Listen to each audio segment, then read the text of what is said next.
Hello viewers, welcome back to Anju vlogs. And అందరికీ happy Ugadi. Ugadi అంటేనే అందరికీ గుర్తుకు వచ్చేది తెలుగువారి పండగ. తెలుగు సంవత్సరంలో ఈ రోజు నుంచే ప్రారంభమవుతుంది కాబట్టి ఇది తెలుగువారి పండగ గుర్తింపు తెచ్చుకుంది. చైత్రశుద్ధ పాడ్యమి నాడు వచ్చే ఈ పర్వానికి ఎంతో ప్రాముఖ్యత ఉంది.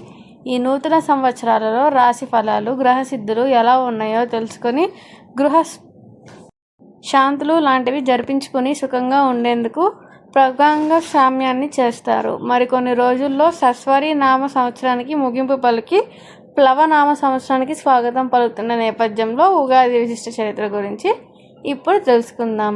చైత్రమాసం శుక్లపక్షం పాడ్యమి రోజున ఆ విధాత ఈ జగత్తును సృష్టించాడని నమ్ముతారు. సోమకుడు వేదాలను తస్కరించిన కారణంగా మహోత్సవం ధరించిన విష్ణువు అతడిని సంహరించి వాటిని తిరిగి బ్రహ్మదేవుడికి అప్పగించిన సందర్భంగా ఉగాది ఆచరణలోకి వచ్చిందని పురాణ ప్రతీతి. చైత్రశుద్ధ పాడ్యమి రోజున సూర్యోదయ వేళలో బ్రహ్మదేవుడు సృష్టిని సృష్టించాడని అంటారు. అందుకే కాలగణాన్ని, గ్రహ నక్షత్ర, ఋతు, మాస, వర్షాకితుకులను బ్రహ్మదేవుడు ఆ రోజు విస్తరింపజేశాడని నమ్మకం. అంతేకాకుండా వసంత ఋతువు కూడా ఈ రోజు నుంచే ప్రారంభమవుతుంది. అందుకే నూతన జీవితానికి నాందిగా ఉగాది పండుగ జరుపుకుంటాము. తెలుగువారే కాకుండా మరాఠీలు కూడా ఈరోజు గుడి పడ్వగా, తమిళలో పుత్తాండు అనే పేరుతో, మలయాళంలో విగు అనే పేరుతో, సిక్కులు వైశాఖిగా, బెంగాలీలు పోయిలా బైశాఖ్లో జరుపుకుంటారు. ఉగాది రోజు ముఖ్యమైన వంటకం ఉగాది పచ్చడి. షడ్రుచుల సమ్మేళనంగా చేసే ఈ పచ్చడి జీవితంలో జరిగే వివిధ అనుభవాలను సూచిస్తుందని, జీవితంలో అన్ని అనుభవాలని చెప్పే భావం ఇందులో ఇమిడి ఉందని, పచ్చడి ఒక్కొక్క పదార్థానికి ఒక్కొక్క భావం, అనుభూతికి ప్రతీక. బెల్లం తీపి, ఆనందానికి ప్రతీక. ఉప్పు జీవితంలో ఉత్సాహం, రుచికి సంకేతం. వేప పువ్వు చేదు, బాధ కలిగించే అనుభవాలు. చింతపండు పులుపు, నేర్పుగా వ్యవహరించాల్సిన పరిస్థితులు. పచ్చి మామిడి ముక్కలు వగరు, కొత్త సవాళ్లు.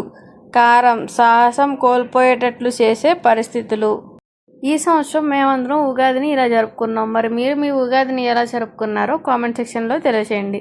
అంతేకాకుండా ఈ ఛానల్ని చూస్తున్న వారు ఇంకెవరన్నా జస్ట్ ఇన్ కేస్ సబ్స్క్రైబ్ చేసుకోకపోతే సబ్స్క్రైబ్ చేసుకోండి, లైక్ చేయండి, షేర్ చేయండి, కామెంట్ చేయండి.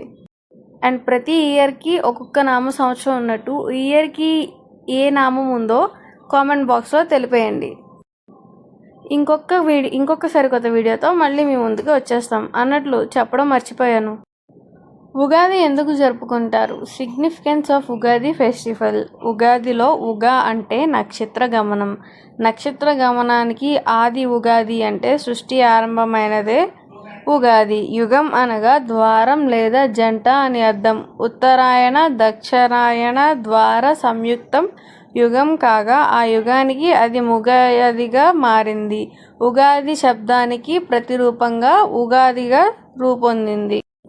సో ఫ్రెండ్స్, మేము దిగిన కొన్ని ఫొటోస్ అయితే ఈరోజు మేము ఎలా సెలబ్రేట్ చేసుకునేది లాస్ట్గా పోస్ట్ చేసాం. సో వీడియో ఎండ్ వరకు చూసి మా ఫొటోస్ ఎలా ఉన్నాయో కామెంట్ చేసేయండి. మళ్ళీ ఇంకో కొత్త వీడియోతో మీ ముందుకి మళ్ళీ వస్తాం. Until then bye.